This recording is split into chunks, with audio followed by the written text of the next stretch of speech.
Bonjour. Donc voilà la conférence que j'ai donnée, disons, que j'ai montée pour l'Assemblée générale des Petits Êtres de lumière à Wakak sur les origines du 60 Scoop. Et puis ça concernait les étapes et acteurs ayant mené justement au 60 Scoop. Parce que je suis tombé sur plusieurs articles de journaux de le seul journal de l'Est du Canada qui annonçait les enfants en adoption, Le Droit de Ottawa, un journal francophone, de 1959 à 1969. Et puis, c'était des petites annonces classées, exactement de la même façon où les gens vendaient des tondeuses ou louaient des terrains. Tout d'un coup, oups, on a des enfants à adopter. Donc, ça, c'est un exemple. Par exemple, le 25 juin 1960, Shirley, une petite fillette de 5 ans, potelée et tendre de confession catholique et d'origine indienne d'Amérique du Nord. Elle a de beaux cheveux bruns, les yeux bruns, le teint clair et n'a pas les traits caractéristiques indiens. C'est une enfant autochtone d'intelligence normale et en excellente santé. Elle a besoin d'un foyer accueillant et sympathique dont les parents seraient intéressés à son adoption. Faites parvenir toutes vos demandes de renseignements au sujet de Shirley au Ministère du Bien-être social, Hôtel du gouvernement, Toronto, Ontario. Alors donc, toutes les requêtes devaient être acheminées là pour toutes les annonces de 59 à 69. On en a un autre le 6 août. Shirley, c'était le 25 juin 1960. Le 6 août 1960, on avait Steve, un gentil petit Indien de 3 ans au teint foncé.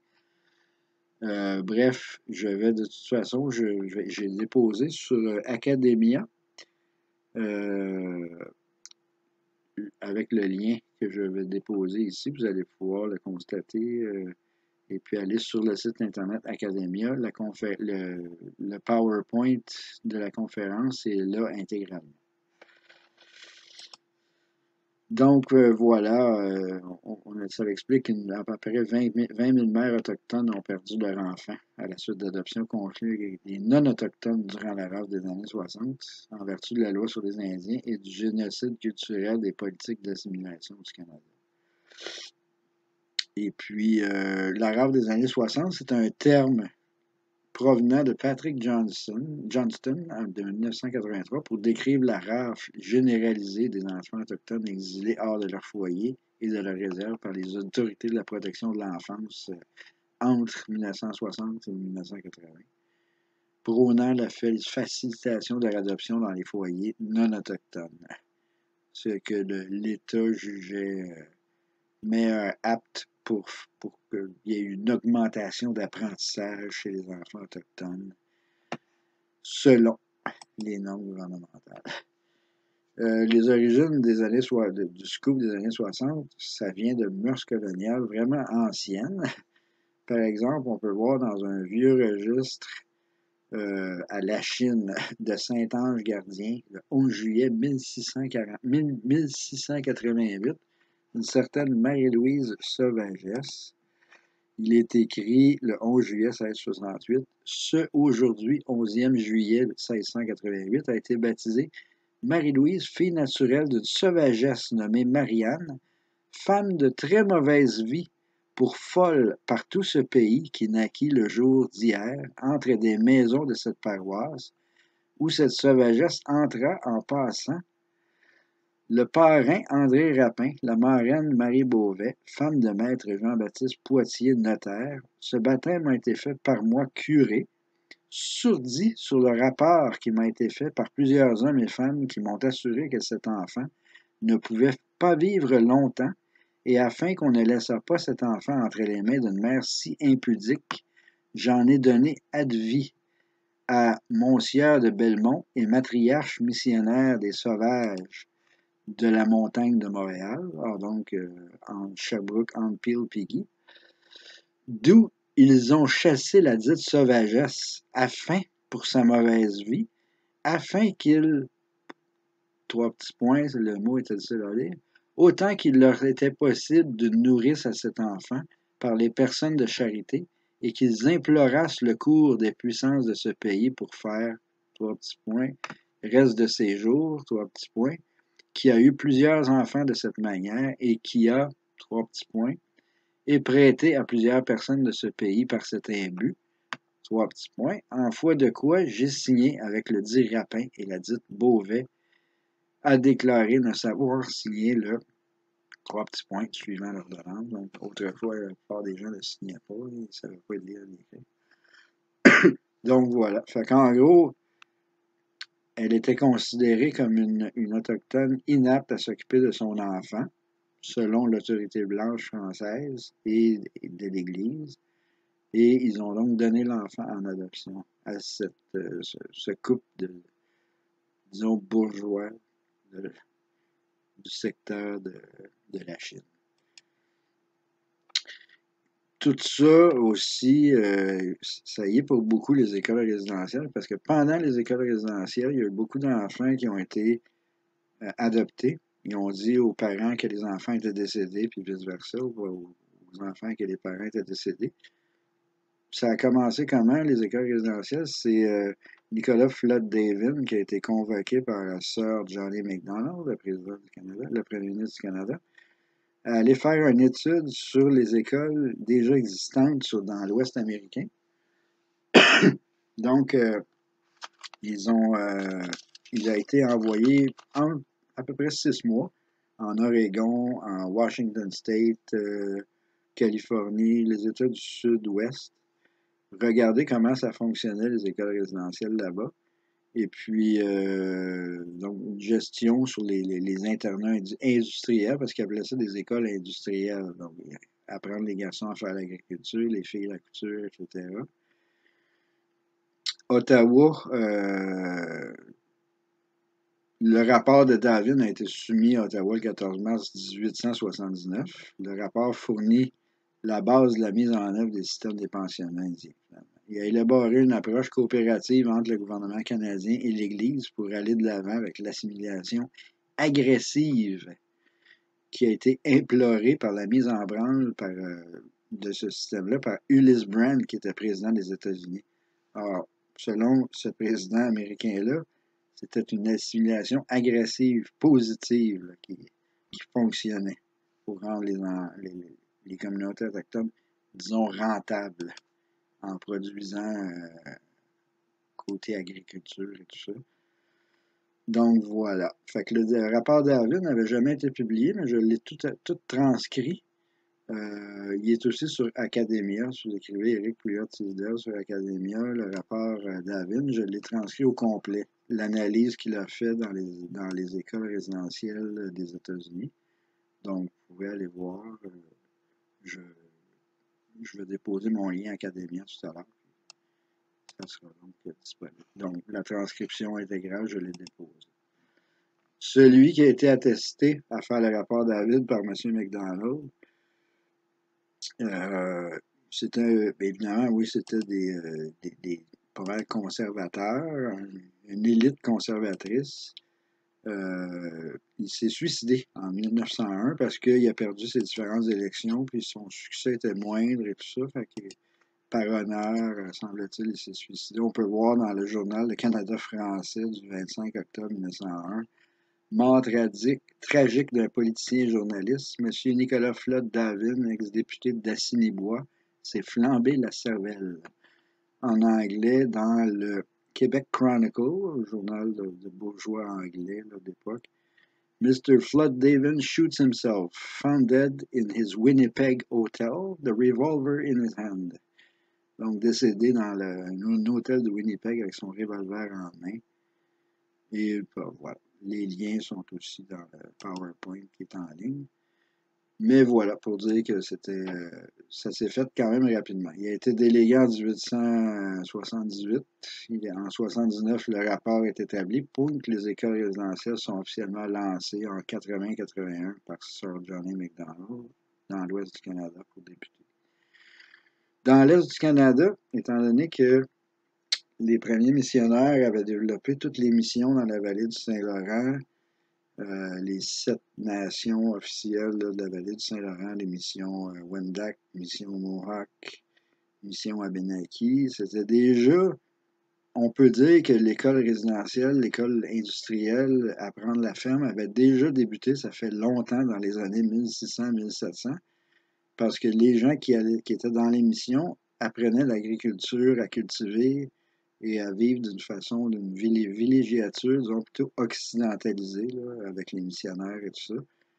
Fait que Wendake, Kanawagé, Kanesatake, Odanak, donc ceux qui ont formé les 7 nations éventuellement, mais c'est juste une façon d'expliquer que c'est des gens de la vallée du Saint-Laurent qui étaient déjà pas mal assujettis à ce système-là de rentabilité par l'agriculture et tout ça.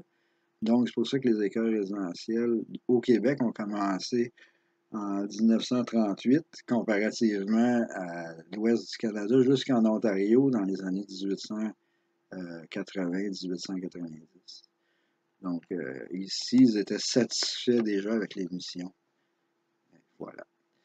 Et donc, le Montreal Herald aussi explique aussi que dans l'Oklahoma, euh, des gens qui ont cédé leur terre au développement de l'Ouest américain, euh, les, les- les- beaucoup d'enfants orphelins ont été envoyés dans les écoles résidentielles et tout ça, de force et tout ça. Donc, les liens sont là, vous pourrez les constater. Par exemple, lorsque l'agent des orphelins, c'était le 8 février 1883 dans le journal de Montréal Herald, lorsque l'agent des orphelins d'Indian Ferry Creek a distribué a été distribué, un membre de la bande Ichi a reçu 2000 $. Sa chance l'a rendu fou et dimanche matin, il a abattu 2 de ses compagnons de sommeil en tentant de capturer le fou. Un autre homme a été mortellement blessé. Mais j'ai trouvé cet article-là pour me guider dans les années où les choses se sont produites, là. Donc, voilà. On peut voir aussi le contexte de tout ça. Au début des années 1800, les États du Sud réclamaient le retrait des tribus qui vivaient à l'intérieur de la frontière. Après qu'Andrew Jackson soit devenu président, il a organisé le retrait à grande échelle de toutes les tribus du Sud-Est. Le peuple Yuchi, ainsi que d'autres tribus, ont été expulsés de force dans le sud des États-Unis de 1820 à 1850 vers le nouveau territoire dans l'Oklahoma, réservé aux tribus déplacées de leur pays d'origine. Plusieurs groupes Yuchi ont été déplacés plus loin en Floride et se sont incorporés à la bande séminole, mais bon, l'idée c'est que euh, les enfants, souvent de ces gens-là, et déplacés et de communautés pratiquement éradiquées par le développement colonial, ont été mis dans les écoles résidentielles, dites industrielles aux États-Unis. En 18, pour revenir au Québec, moi et l'Est du Canada, Morning Chronicle, le journal du 28 décembre 1888, on peut voir que les orphelinats commençaient à être vraiment publiés un peu partout, les fonds pour les orphelinats divers, tant pour les anglophones, les francophones que les autochtones. Mais là, on peut voir ici, c'était des levées de fonds. Le Male Orphan Asylum, qui demande des fonds ici à tous les citoyens. On a le Saint Bridget Asylum. Voilà. Et puis, on a aussi le Lady Stanley and the Orphans of the Sisters of Charity, les filles de la charité, qui faisaient aussi une levée de fonds. Donc, ça, c'était juste dans celui du 28 décembre 1888. On avait une, deux, trois, quatre présentations d'ordre religieux qui faisaient des levées de fonds pour leurs orphelinats. Voilà. Et puis voilà, pour démontrer aussi que l'État qui voulait blanchir les Autochtones, on peut voir que aussi dans le même journal de bourgeoisie anglophone, le Québec Morning Chronicle du décembre 1888 encore, un article promouvant pour décourager les unions mixtes entre Blancs et Autochtones, mettait l'emphase sur le manque de connaissances relatives à comment gérer les finances. Donc, il faisait une promotion que les Autochtones avaient une irresponsabilité financière. Et puis, ils ont mis ça sur la sellette avec une blanche qui a marié un Autochtone, mais qu'ils ont fait pratiquement une faillite. Donc, ils voulaient exposer d'une certaine façon péjorativement dire aux Blanches, ne mariez pas des Autochtones, ils ne sont pas capables de gérer des finances. Donc, on voit la femme blanche qui épousa le nom de l'article. L'article est intitulé Madame Chaska destituée. La femme blanche qui épousa l'Indien Chaska a perdu son argent, finalement. Fort Bennett, Dakota du Sud. Madame Chaska, née Corabelle Fellows, qui a fait sensation en épousant l'Indien Chaska de l'agence Cheyenne, est une mère. Au 23e instant, un fils est né et la mère et l'enfant ont bien mangé. Depuis le retour de l'Est, le couple réside au camp de Swiftburg qui sont venus à Fort Bennett il y a une semaine pour obtenir les services d'un médecin blanc. Chaska et son épouse ont vécu au-dessus de leurs moyens l'année dernière, dépensant des centaines de dollars en voyage, en achetant les plus beaux vêtements et en dilapidant des milliers en outils agricoles, en chevaux et en calèches. Les outils agricoles sont inutiles car Chaska n'a aucun talent pour cultiver et préfère y aller doucement aussi longtemps qu'il le peut. Fait que c'était très en anglais, aussi dans la vieille forme anglaise littéraire. C'était vraiment une promotion pour dire que les Autochtones sont irresponsables et les Blanches qui s'en vont avec les Autochtones vont tout perdre. C'était vraiment une promotion pour tenter d'éviter les mariages mixtes.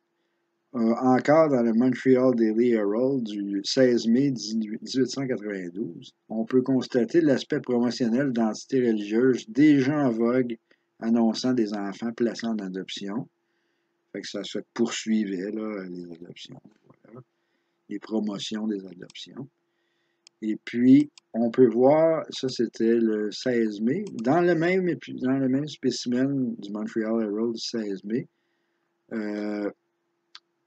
on explique que le Grouard, je crois qu'il est indiqué ici, pardon. Grouard, c'est un missionnaire très impliqué dans le développement des premières écoles dans les communautés autochtones de l'Ouest canadien. Mais une parcelle de l'article exposant Monseigneur Grouard, deux couvents ont été établis par les Sœurs Grises en différents endroits du fleuve Mackenzie en Alberta, dans le but d'héberger et d'éduquer les pauvres orphelins indiens. Fait qu'on voit déjà que c'était tout en branle déjà, ce système-là. Ces couvents, ils ont fait beaucoup de bien, arrachant souvent des enfants pauvres de la faim après avoir été battus et chassés de chez eux par leurs parents brutaux. Depuis l'avènement de Monseigneur Grouard à la tête des missionnaires, les Indiens de toutes les tribus riveraines du Mackenzie sont devenus plus civilisés. Donc, c'était que de promotion sans arrêt au clergé et à la formation des Autochtones vers une modalité euro-occidentale. Un autre article ici dans le Daily Witness, c'était de Montréal en réalité, le Daily Witness, du 14 février 1889. Là, ici, ce qui est intéressant, c'est qu'on voit une fille de Kanesatake envoyée en adoption à Ottawa, qui est retrouvée par son père. Puis son père réussit à la reprendre. Donc, un enfant au cas récupéré. Ottawa le 13 février. François Gariwillo, un Indien protestant d'Oka, est arrivé aujourd'hui à Ottawa à la recherche de sa fille de 10 ans. Il y a 15 jours, une voisine indienne a persuadé la belle-mère de la jeune fille de la laisser amener l'enfant à Ottawa en promettant de la placer dans un foyer protestant pour orphelins et de la faire prendre soin d'elle. Toute trace de l'enfant a alors été perdue par le père, venu ici à communiquer avec le référent Mick Ritchie, un pasteur méthodiste, sous la direction duquel l'enfant a été retrouvé à l'orphelinat Saint-Joseph, une institution catholique romaine. Le père était ravi à la vue de sa fille et la ramena à sa maison. Ça, c'est une des rares, très rares, parce qu'évidemment, les gens des missions de la vallée du Saint-Laurent, ayant adopté la foi chrétienne, ce qui était satisfaisant pour les missionnaires, permettait donc de pouvoir reprendre la tutelle des enfants en voyant l'adoption, mais c'était extrêmement rare quand même. Donc, les adoptions réalisées lors des transferts des pupilles vers les écoles résidentielles, on a quand même des exemples. C'est quelqu'un d'une société généalogique de la Société d'histoire de Laval qui m'avait transféré ce document-là. Des orphelines Mohawks ont résidé chez les Sœurs du Bon Pasteur à Laval dans la maison Sainte-Domitilde. La photo daterait de 1899 approximativement. Les Sœurs du Bon Pasteur, la source, les Annales de la maison Saint-Domitilde, œuvre de préservation Laval des Rapides, 1919, et le lien y est aussi. Plus grand, on peut voir une photo de ces orphelines-là. Évidemment, personne n'a de nom. Mais il y a à la page 146 du document, à côté de la photo, il est écrit « Notre école industrielle s'enrichit d'une intéressante catégorie des orphelines iroquoises qu'on nous envoie de Caughnawaga. Elles ne parlaient ni l'anglais ni le français, mais elles sont bien gentilles et on les aime bien. Leur missionnaire viendra entendre leur confession. Ce missionnaire est devenu, depuis, Monseigneur Forbes, évêque de Joliette. » Les premières adoptions camouflées par Ottawa, transfert de pupilles de Kanawake vers les écoles résidentielles de Shingwauk. Ça, c'est un fait qui s'est produit. À un moment donné, j'ai fait toutes les analyses des recensements de Kanawake, Kanesatake et d'Akwesasne du côté du Québec de 1825 à 1921. Donc, on peut suivre les familles en regardant. Évidemment, il y a eu des noms traditionnels qui ont été donnés, fait que au début, une personne, disons, s'appelait Jean-Baptiste Gonwaxi Lohan, mais plus tard, les missionnaires, les curés et les gens de l'État civil, disons, là, des registres paroissiaux d'époque, qui commençaient à trouver ça compliqué, les noms traditionnels, fait qu'ils ont comme imposé finalement des noms francophones ou anglophones. Donc, Jean-Baptiste Gonwaxi Lohan, c'est devenu John. Jean-Baptiste est devenu John. Et puis à son décès, les enfants ont pris le nom de Johnson, le fils de John. Donc le nom de famille est devenu Johnson. Même chose pour la famille Gabriel, famille Simon. C'était le prénom.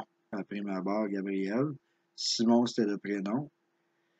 Et puis au décès du père, les enfants ont pris le prénom du père comme nom de famille. Donc c'est souvent comme ça que les noms de famille à caractère francophone et anglophone sont apparus.